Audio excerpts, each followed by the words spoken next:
Señor Presidente de la República, señora Beatriz Gutiérrez Müller,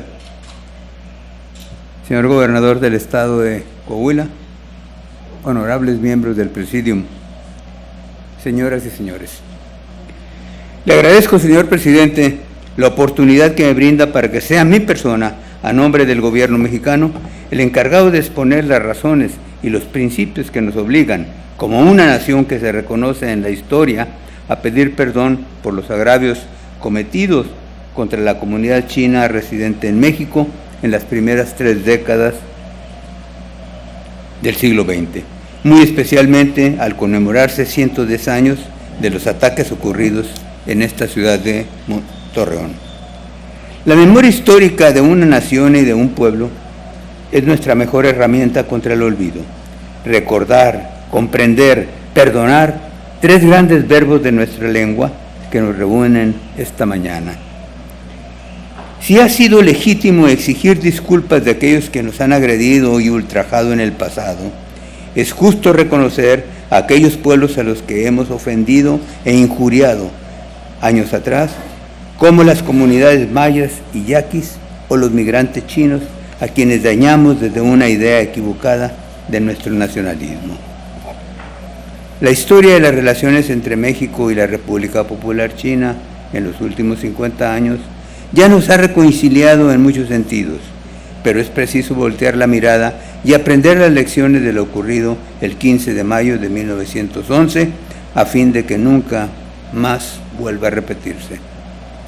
Somos en el presente 2 países que están llamados a jugar un papel determinante en la escena mundial, cuyos profundos lazos se nos presentan hoy en día como un nuevo territorio de retos y oportunidades. ¿Es acaso la complejidad y la profundidad de nuestras relaciones actuales la mayor prueba de que hemos trascendido al pasado?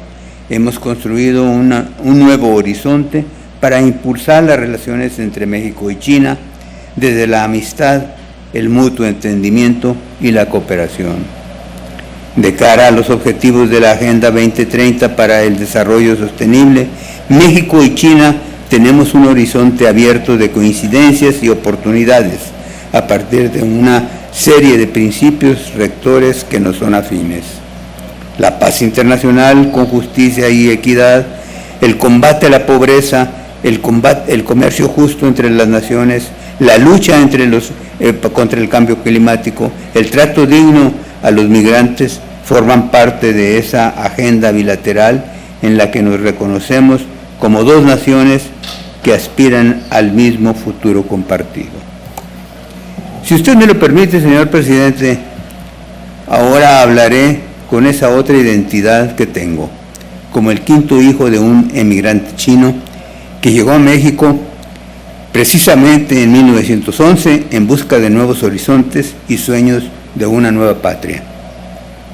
Se tiene registro que entre 1902 y 1921 llegaron a México más de 50,000 nacionales chinos, en su gran mayoría de la provincia sureña de Cantón, que es de donde provenía mi padre.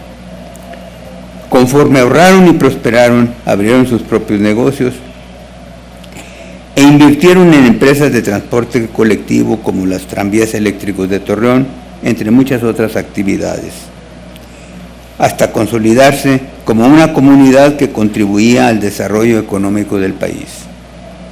Esa creciente prosperidad alimentó de manera gradual el resentimiento, la incomprensión y finalmente el odio xenofóbico y la violencia.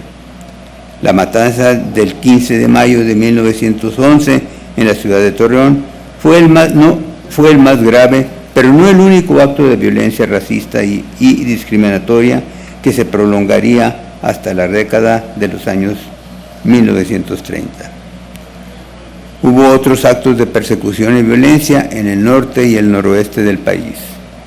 A lo largo de ese periodo de hostilidades, se les confiscaron propiedades, saquearon una y otra vez sus negocios y finalmente se les expulsó junto a sus esposas e hijos mexicanos. Los cientos de negocios que al huir o ser expulsados dejaron encargados a socios mexicanos nunca fueron recuperados.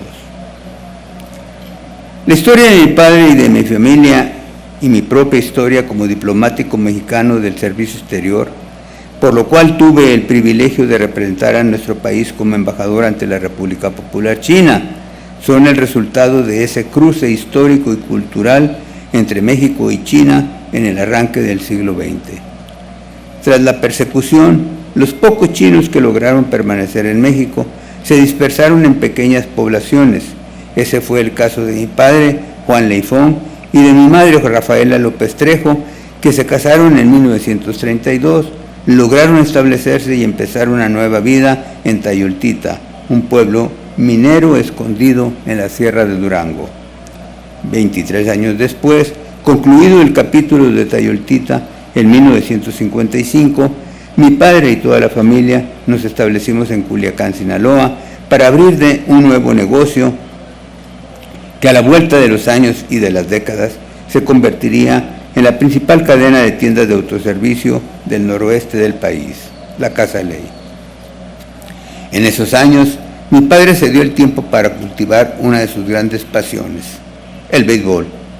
Fue en 1965, adquirió el equipo profesional de los Tomateros de Culiacán y en 1967 tuvo el placer de ver coronado a su equipo con su primer campeonato de la Liga Mexicana del Pacífico, poco antes de fallecer.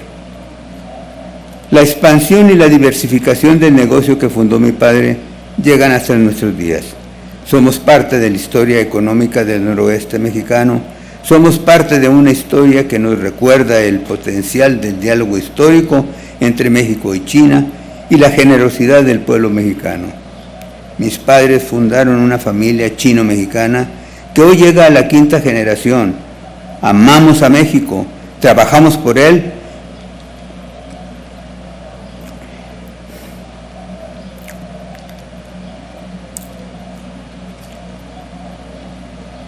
Nos orgullecemos de la doble herencia cultural que nos conforma. ¿Qué lecciones podemos sacar en el presente? Sabemos que la comunidad china en México es muy trabajadora y ha demostrado su gran capacidad para ahorrar, acumular capital e invertir de nuevo, que este y no otro es el auténtico camino de la prosperidad. Esa comunidad ha creado empresas, generado empleos y contribuido al desarrollo de México. Puede ser un puente para incrementar aún más nuestras relaciones económicas con China y atraer la inversión que permita generar nuevas fuentes de trabajo. Reconstruir nuestros vínculos centenarios con el mundo asiático que se rompieron a principios del siglo pasado es una tarea y un compromiso de nuestro presente, el rostro activo del perdón. China es hoy una gran potencia y es nuestro segundo socio comercial en el mundo, un indicador estratégico a la hora de imaginar un nuevo y diversificado horizonte de oportunidades para nuestro país.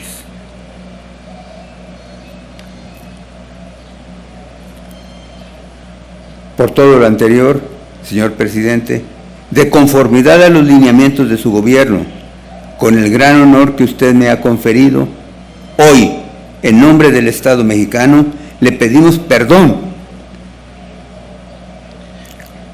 Favor de ponerse de pie.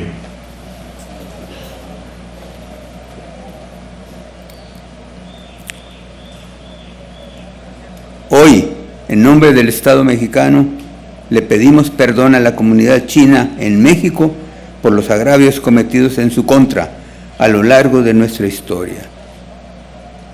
Señor presidente, le agradezco profundamente este acto que lo enaltece y le da sentido a sus acciones de gobierno. Muchas gracias.